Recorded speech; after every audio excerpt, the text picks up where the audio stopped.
বিশাল এক চারণভূমি।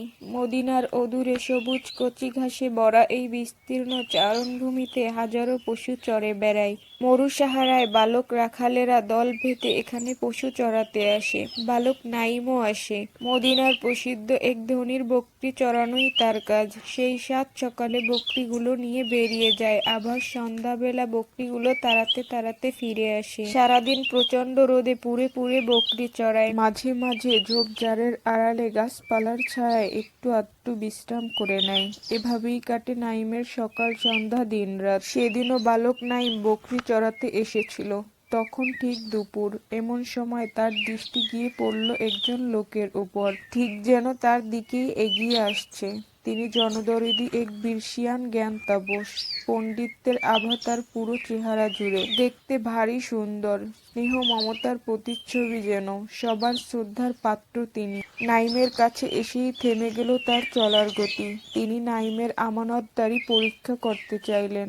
ওকে মিষ্টি স্বরে জিজ্ঞেস করলেন, বাছা, আমাকে একটি বকরি দিবে? জ্ঞান তপস্বীর কথায় নাইম ভীষণ অবাক হলো, একেবারে চমকে উঠল। তারপর ভেবেচিন্তে শ্রদ্ধাভরা বিনয় জড়া কণ্ঠে বলল, জনাব, বকরী চড়ানোই আমার মূল কাজ। আমি কি পারি বকরী দিতে? তাছাড়া এগুলো হচ্ছে আমার কাছে একরকম আমানত। এগুলোর প্রকৃত মালিকও আমি নই।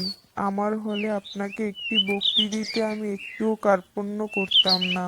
জ্ঞান তাপস রাখাল নাইমকে আরেকটু পরীক্ষা করতে চাইলেন। তিনি ওকে বললেন, তোমার মনিবকে বলবে সে বকরিটি পাল থেকে বেরিয়ে অনেক দূরে চলে গিয়েছিল, তখন সেটাকে বাঘে খেয়ে ফেলছে। এভাবে বললে তিনি তোমার কথা অবশ্যই বিশ্বাস করবেন, কেননা তিনি তো আর সারাক্ষণ তোমার সঙ্গে থাকেন না বা তোমার প্রতি কড়া নজরও রাখেন না। তিনি কি করে তোমার গোপন কথা সম্পর্কে জানবেন? জ্ঞান তাপসের কথা শেষ হতেই নাইমের মুখ থেকে বেরিয়ে এলো প্রত্যয় ভরা বুদ্ধিদীপ্ত চমৎকার জবাব। জনাব, যদিও মনিব আমাকে দেখছেন না এবং সর্বদা আমার উপর কড়া নজরও রাখছেন না, কিন্তু মহান আল্লাহ, যিনি সব কিছু জানেন এবং সব কিছুর উপর সর্বদা সজাগ দৃষ্টি রাখেন, তার হাত থেকে কে আমায় রক্ষা করবে? অত্যন্ত সরল, দারুণ সাদাসিধে অথচ প্রবল বিশ্বস্ততায় ভরা ওর উত্তর শুনে জ্ঞান তাপস দারুণ অভিভূত হলেন। পরম আনন্দে জুড়িয়ে গেল তার হৃদয় মন।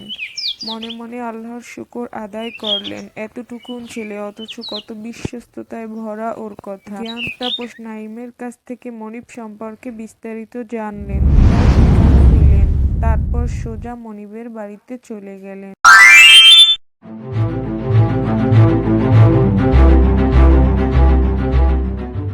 বাড়িতে গিয়ে বললেন, তোমার বকরিগুলো আমার কাছে বিক্রি করে দাও। মনিব ছিলেন খুব চালাক ও বুদ্ধিমান। তিনি বুঝলেন নিশ্চয়ই এর মাঝে কোনো রহস্য লুকায়িত আছে, তাই কথা না বাড়িয়ে বললেন, মহামান্য সাধক, এগুলো আপনাকে আমি বিনামূল্যে দান করলাম, কেননা আপনার কাছে যা থাকবে তাই সাধারণ লোকের উপকারে আসবে।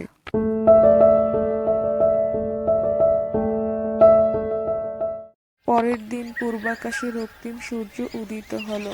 চারদিকে ছড়িয়ে পড়ল ঝকঝকে সন্ধ্যার আলো। প্রতিদিনের মতো আজও নাইম বকরী চড়াতে এসেছে। জ্ঞান তাপস ওর সন্ধানে। অনায়াসে পেয়ে গেলেন কাঙ্ক্ষিত বালককে। এরপর জ্ঞান তাপস ওকে কাছে ডেকে স্নেহভরা কোমল কণ্ঠে বললেন, তুমি কতই না উত্তম বালক, তোমার উপর অর্পিত আমানতের যথাযথ হেফাজত করেছ, মনিবের নিকট কৃত তোমার অঙ্গীকার পূর্ণ করেছ। আজ থেকে তুমি চিরদিনের জন্য মুক্তি। আর এ বকরিগুলোও সব তোমার। আমানতদারি তোমাকে রাখালি জীবন থেকে মুক্তি দিয়েছে এবং তোমার আখেরাতের মুক্তির জন্য আমি মহান আল্লাহর শাহী দরবারে দুআ করব।